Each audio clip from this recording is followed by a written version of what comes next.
بسم اللہ الرحمن الرحیم۔ ناظرین السلام علیکم، میں ہوں آپ کا میزبان صابر شاکر، وفاقی دارالحکومت اسلام آباد سے کچھ تازہ ترین اطلاعات اور کچھ واشنگٹن سے۔ آپ کو معلوم ہے کہ پاکستان پہ شدید ترین حملہ ہوا ہے، اور وہ حملہ ہوا ہے پریزیڈنٹ بائیڈن کی طرف سے۔ پاکستان کی سیکورٹی پہ سوالات اٹھائے گئے ہیں، پاکستان کے جوہری پروگرام پہ سوال اٹھائے گئے ہیں، اور انتہائی بے ربط اور بے ترتیب دیا گیا ہے ہمارے جوہری پروگرام کو، جوہری اثاثوں کو،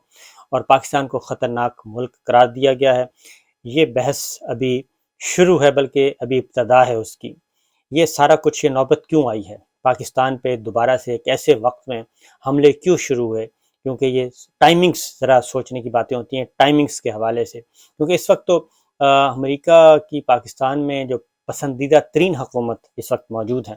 اور اس دوران یہ سب کچھ ہونا اور امریکن صدر کی طرف سے یہ باتیں کرنا، اور پچھلی ویڈیو ضرور سن لیجیے گا، اس میں کافی ڈیٹیلز بتا چکا ہوں، اس سے جڑی ہوئی ہے یہ ویڈیو۔ اس کے بعد آپ کو صورتحال اندازہ ہو جائے گا، میں ریپیٹ نہیں کرتا۔ لیکن اس کے بعد نئی ڈیولپمنٹس کیا ہوئی ہیں؟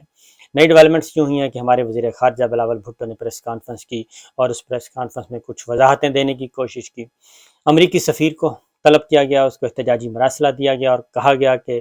امریکن پریزیڈنٹ کے اس بیان کی وضاحت کی جائے، وضاحت مانگی گئی ہے۔ لیکن جو امریکی حکام ہیں واشنگٹن میں، امریکی انتظامیہ، وہ کہہ رہی ہے یہ تو جی ہمارا وہی موقف ہے، اور یہ کوئی نئی بات نہیں ہے۔ وہ اپنے بات پہ قائم ہے، اپنے بیان پہ قائم ہے۔ وزیر اعظم شہباز شریف صاحب کو کافی دیر بعد خیال آیا، اور وہ اس وقت آیا جب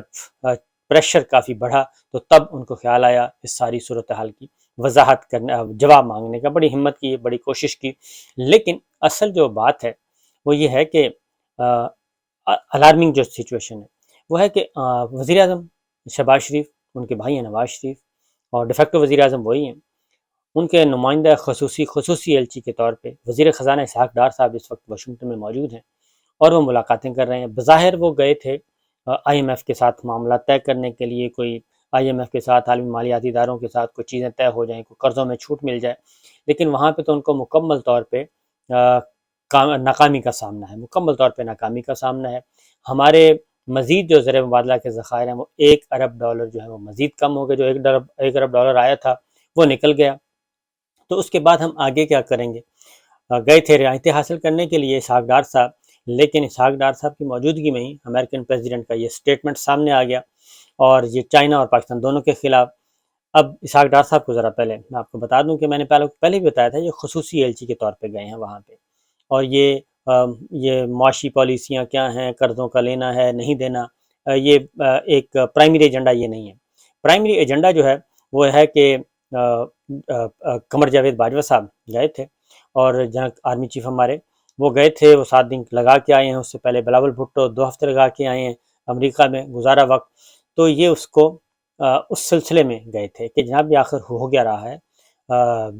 وزیر اعظم شہباز شریف صاحب ہیں، اور معاملات کہیں اور ہو رہے ہیں، اور لمبے لمبے دورے ہیں، اور شہباز شریف صاحب کو ابھی تک، پرائم منسٹر کو ابھی تک ایک بھی دورے کی دعوت نہیں ملی امریکہ کے، اور ملاقات نہیں مل رہی، اور بات چیت کرنا چاہ رہے ہیں، لیکن بلاول بھٹو 2 ہفتے کیا کھچڑی پکاتے رہے ہیں واشنگٹن میں بیٹھ کے اور نیو یارک میں بیٹھ کے، اور پھر ہماری ملٹری لیڈرشپ وہاں پہ کیا کر رہی تھی، کیونکہ ذرا وہ دھڑکا سا لگا ہوا ہے کہ اندر ہی اندر خوف ہے کہ جناب یہ معاملات کہیں اور تو نہیں طے ہو رہے، تو اس میں کچھ مزید چیزیں مل رہی ہیں۔ اب وہاں پہ ملاقات ہوئی ہے اسحاق ڈار صاحب کی، جو تازہ ترین ہے وہ ڈونلڈ ٹرمپ کے ساتھ ہوئی ہے۔ ڈونلڈ ٹرمپ پاکستان کو دیکھتے ہیں، پاکستان کے معاملات کو دیکھتے ہیں، اور بہت مشہور و معروف کردار ہے، جس کا مراسلہ میں ذکر، سائفر میں ذکر ہے جن کا، اور ڈونلڈ ٹرمپ وہی ہیں جنہوں نے سخت پیغام بھیجا تھا پاکستان کو، پاکستان کے لیے، کہ جناب تحریک عدم اعتماد اگر کامیاب ہو گئی تو ویل اینڈ گڈ، اگر نہیں ہوئی تو پھر ہم سبق سکھائیں گے، ورنہ ہم معاف کر دیں گے، سب کچھ بھلا دیں گے۔ اب معاملہ یہ ہے کہ ڈونلڈ ٹرمپ کے ساتھ اسحاق ڈار صاحب کی جو ملاقات، اور پھر نائب وزیر خارجہ کے ساتھ یہ ماجرا ہے کیا؟ ان فیکٹ یہی ہے وہ چیزیں، کیونکہ ہماری بات ہوئی واشنگٹن، تو انہوں نے کہا کہ ایک تو اجتماعی یعنی کہ کلیکٹیو گروپ ڈسکشن تھی، اور ملاقات تھی اوپنلی، اور کچھ علیحدہ بھی 2-4 منٹ جو ہیں وہ باتیں ہوئی ہیں علیحدہ بھی۔ تو یقیناً وہ علیحدہ باتیں کیا ہوئی ہوں گی، کیونکہ معاملہ بڑا سمپل سا ہے، بڑا سادہ سا ہے۔ 29 نومبر آنے والا ہے، اور اس میں چینج آف کمان ہونا ہے، اور اس چینج آف کمان میں ہم نے کیا کرنا ہے یہ سارے معاملات ہو رہے ہیں، کیونکہ ایک اطلاع جو کانسپریسیز مختلف کانسپریسیز چل رہی ہیں کہ جناب ہو سکتا ہے کنٹینیو کرنا پڑ جائے جنرل صاحب کو، اگر وہ کنٹینیو کرتے ہیں تو پھر کتنے عرصے کے لیے ہوں گے، کیا ہوگا، افغانستان کی پالیسی ریویو کیا جا رہا ہے، انڈیا کی پالیسی، کشمیر پالیسی، یہ سارے معاملات کو ریویو کیا جا رہا ہے، ریوزٹ کیا جا رہا ہے۔ لیکن الارمنگ سچویشن اس سے بھی زیادہ ہے کہ امریکن پریزیڈنٹ نے تو جو بات کرنی تھی کر دی، اس کے بعد اس چیز کو لے کے اب آگے کون بڑھ رہا ہے؟ یہ انڈیا، ہمارا پڑوسی ملک، جس ہمارے تعلقات، اور وہی ہمارے ساتھ جب بھی اس کو موقع ملتا ہے وہ دشمنی نبھاتا ہے، تو وہ اب اس چیز کو اچھال رہا ہے، مزید اچھال رہا ہے کہ جناب امریکی صدر نے یہ بات کہہ دی۔ اس کا مطلب یہ ہے کہ جیسے ہی وہاں سے اسٹیٹمنٹ آتا ہے اور وہاں پہ بھارت نے بھی اپنا سلسلہ دکھانا شروع کر دیا ہے۔ تو یہ ساری صورتحال میں ہم کیا کر رہے ہیں؟ اصل معاملہ یہ ہے کہ ٹھیک ہے جی، امریکہ کا حق ہے، امریکہ نے تو یہ بات کرنی ہے، انڈیا نے بھی پروپیگنڈا کرنا ہے اور وہ بھی کیچڑ اچھالے گا، لیکن ہم کیا کر رہے ہیں، ہماری لیڈرشپ کیا کر رہی ہے؟ انفیکٹ یہ ہے کوشچن جو کہ ہماری رسپانسبلٹی ہے۔ ہم اس وقت یہ کر رہے ہیں جی کہ حکومتیں گرانی کیسے ہیں اور بنانی کیسے ہیں، یہ ہماری پرائورٹی رہی ہے پچھلے 6 سال میں، اور پچھلے 6 سال میں ہمارے وزراء اعظم جو ہیں، 2 مقبول ترین وزراء اعظم،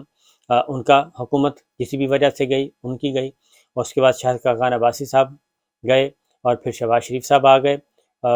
2 اور 2 4 وزیر اعظم تو یہ ہو چکے ہیں، ایک کیئر ٹیکر ہم بھگتا چکے ہیں، یہ سارے ہم وزراء اعظم بھگتا چکے ہیں،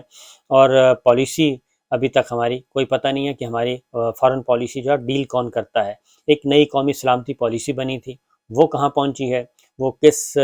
ردی کی ٹوکری میں پڑی ہے، جس میں طے ہوا تھا، کچھ چیزیں طے ہوئی تھیں کہ ہم نے آگے بڑھنا کیسے ہے، اور اگر نئی قومی سلامتی پالیسی پہ عمل درآمد نہیں کرنا تھا پھر وہ بنائی کیوں تھی، اور بنائی ہے تو پھر اس کو ردی کی ٹوکری میں کیوں ڈالا ہوا ہے، اس کو باہر نکال کے اس پہ امپلیمنٹیشن کا پروسیس کیوں نہیں شروع ہوتا۔ یہ ہیں وہ ساری چیزیں، اور انتہائی معاملہ حساس بھی ہے، سنگین بھی ہے، لیکن ہماری پریورٹیز ہیں لوگوں کو اس وقت پاکستان کا شمار بدترین ان ملکوں میں ہوتا ہے جہاں پہ جمہوریت کی بدترین صورتحال ہے، صحافت کی آزادی اظہار رائے کی بدترین صورتحال ہے، گلا گھونٹا جا رہا ہے، لوگوں کو پکڑا جا رہا ہے، لوگوں کو اٹھایا جا رہا ہے، خواہ وہ پولیٹیشنز ہیں، خواہ وہ صحافی ہیں، خواہ وہ کچھ مخالفین ہیں، تمام مخالفین کے ساتھ ایسے سلوک کیا جا رہا ہے جیسے وہ کسی دشمن ملک کے ہیں۔ اعظم سواتی صاحب کی ایک بات غور سے سننے والی ہے۔ اعظم سواتی صاحب 70 سال عمر ہے ان کی، سینیٹر ہیں، وفاقی وزیر کئی دفعہ رہ چکے ہیں، اور ایک طویل عرصے سے پارلیمانی نظام کا حصہ ہیں۔ وہ امریکہ سے پاکستان شفٹ ہوئے اپنے سارا مال متع لے کے، اور وہاں پہ انہوں نے اپنی پالیٹکس کا آغاز کیا۔ اعظم سواتی صاحب کو جس طریقے سے اٹھایا گیا، اور ابھی تو وہ جب آئیں گے باہر اپنی یہ رہا ہو کے تو تب وہ بتائیں گے چیزیں، جیسے شہباز گل صاحب کرتے رہے انکشافات، اب اعظم سواتی صاحب۔ لیکن اعظم سواتی صاحب سے کچھ لوگ ملنے گئے تھے، ان میں سینیٹر اعجاز چودھری صاحب بھی ہیں۔ سینیٹر اعجاز چودھری صاحب نے اپنے واپس آ کے اپنے سینیٹرز کو بتایا، ڈپٹی چیئرمین کو بتایا، ڈپٹی چیئرمین سینٹ کو، چیئرمین سینٹ کو بتایا، انہوں نے کہا کہ اعظم سواتی صاحب کہتے ہیں کہ میرے ساتھ وہ سلوک کیا گیا ہے کہ کاش وہ سلوک میرے ساتھ نہ کیا جاتا، اس سے بہتر ہے مجھے گولی مار دی جاتی۔ یہ ہیں ایک سینئر معمر ترین 70 سالہ سینیٹر اعظم سواتی صاحب، یہ وہ بات کر رہے ہیں، ان کے ساتھ کیا کیا گیا ہے وہ واپس آ کے ہی بتائیں گے کہ جناب ان کے ساتھ کیا گیا ہے اس عمر میں، وہ نانا بھی ہیں، وہ دادا بھی ہیں، یہ سب کچھ کیا جا رہا ہے۔ جبکہ دوسری طرف کیا ہو رہا ہے، یہ ساری صورتحال، دوسری طرف تمام NRO2 جو ہے اس کے بڑے بڑے چرچے ہیں، NRO2 پہ تیزی سے عمل ہو رہا ہے، اور پھر NRO2 پہ عمل بھی ہو رہا ہے، اور اس عمل درآمد کے سلسلے میں یعنی کہ 16 ارب روپے کا کیس تھا بلیک اینڈ وائٹ میں، جتنے بھی آپ آفیسر سے بات کر لیں، انویسٹیگیشن آفیسر سے مل لیں، 16 ارب روپے کی منی لانڈرنگ کا کیس تھا جس کو ہوا میں اڑا دیا گیا، اور اس کے بعد اب کیا کوئی کسر رہ جائے گی، کیا کوئی بچے گا؟ یہ ہیں وہ ساری چیزیں جو کہ اس وقت ہو رہی ہیں، جس سے مایوسی بڑھ رہی ہے، اور لوگوں میں نفرت ہے جو کہ سمجھا نہیں جا رہا، لوگوں میں باقاعدہ طور پہ نفرت ہے، لوگ غصے میں ہیں۔ یہ غصہ کب نکلے گا، کیسے نکلے گا؟ یہ ایک دفعہ تو نکل چکا ہے، ایک دفعہ پھر نکلے گا، اور خان صاحب تیاری کر رہے ہیں اور اپنے ہدف کی طرف بڑھ رہے ہیں، اور وہ ہدف ہے کل کا الیکشن ہے جی، کل یہ ہوگا، بلکہ کہنا چاہیے آج تاریخ شروع ہو چکی ہے اگلی اس الیکشن میں، جو کہ 8 قومی اسمبلی کی سیٹیں ہیں، 3 سیٹیں صوبائی ہیں، 11 سیٹوں پہ انتخابات ہو رہا ہے، اور آزاد ذرائع کے مطابق بھی اور انٹیلیجنس ذرائع کے مطابق بھی مکمل طور پہ اس میں کلین سویپ ہو رہی ہے۔ عمران خان صاحب کر رہے ہیں، پاکستان تحریک انصاف کر رہی ہے، کیونکہ اپوزیشن نے تو کمپین ہی نہیں چلائی، مریم بی بی باہر بیٹھی ہیں، شہباز شریف صاحب جا نہیں سکتے، اور مولانا فضل الرحمان صاحب نے چلائی ہے جی ہلکی پھلکی کمپین، تو ان کو بھی رزلٹ کا اندازہ ہے کہ صورتحال ان کے کنٹرول میں نہیں ہے۔ بہرحال جی ہمیں سوچنا چاہیے، اور بحیثیت قوم سوچنا چاہیے۔ ابھی تک DGI-SPR کی طرف سے کوئی سٹیٹمنٹ نہیں آئی، میرا خیال آ جانی چاہیے ان کی طرف سے بھی، افواج پاکستان کی ترجمان کی طرف سے بھی، کیونکہ بنیادی طور پہ تو ہمارا یہ جو حملہ ہوا ہے امریکی صدر نے کیا ہے، وہ امریکی صدر کا اصل میں حملہ تو ہماری سیکورٹی فورسز پہ ہے، ان پہ ہے کہ ان کی صلاحیتوں پہ کوشچن کیا گیا ہے، جو کہ بالکل غلط ہے، 100% غلط ہے۔ تو اس پہ کا میرا خیال ہے کہ پوری قوم کو بھی متحد ہونا چاہیے۔ معاملہ کچھ اور ہے، ایجنڈا کچھ اور ہے، اور معاملات اسی طرف جا رہے ہیں۔ اسحاق ڈار صاحب کے دورہ امریکہ کو صرف معیشت سے جوڑنا، معاشی صورتحال سے جوڑنا درست نہیں ہے، کیونکہ معیشت تو مسلسل نیچے جا رہی ہے، اور زر مبادلہ کے ذخائر گر رہے ہیں، ڈالر کا ریٹ ایک بار پھر اوپر آنا شروع ہو گیا ہے، اور اطلاعات یہی ہیں کہ جو عالمی مالیاتی ادارے ہیں انہوں نے اسحاق ڈار صاحب کو بہت زیادہ کوئی لفٹ نہیں کروائی، بلکہ اس کے بعد زیادہ امکان پیدا ہو گیا ہے رجیم چینج کی، بھی رجیم چینج ہونے والی ہے۔ MQM کراچی ان کا اہم ترین بیٹھک ہے جی، آج انہوں نے بلایا ہوا ہے، جس میں وہ مستقبل کا فیصلہ کریں گے۔ میں زیادہ اس پہ نہیں کرتا جی، کیا کہنا چاہیے، بہت زیادہ ان کو ویٹیج، کیونکہ ساری چیزیں آپ کو معلوم ہے، وہ ویڈیو ٹیپ بھی آ چکی، آڈیو بھی آ چکی ہے کہ کس طریقے سے کس بندے نے ڈیل کروائی، اس لیے ان کو یہ فلاں عہدہ دے دیا جائے،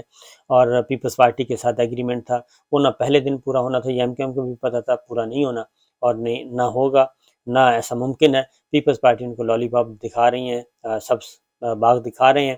تو لالی پاپ کھلا رہے ہیں، سبز باغ دکھا رہے ہیں، اور ان کا رزلٹ نہیں آنا۔ لیکن چونکہ MQM خود بھی، ان کو بھی اندازہ ہے کہ وہ کیسے یہ رجیم چینج کا حصہ بنے تھے، اور ان کے حصے میں کیا آیا، ایک ٹیسوری آیا جو کہ کرمنل ریکارڈ ہولڈر ہے، اور اس کو گورنر بنایا گیا دوسرے بڑے صوبے کا۔ بہرحال جی یہ ہماری بد نصیبی ہے، دیکھتے ہیں کیا ہوتا ہے، دعا بھی کریں اور کوشش بھی کریں، انشاءاللہ پاکستان اس کرائسس سے نکلے گا اور آگے بڑھے گا۔ اجازت دیجیے، اللہ حافظ۔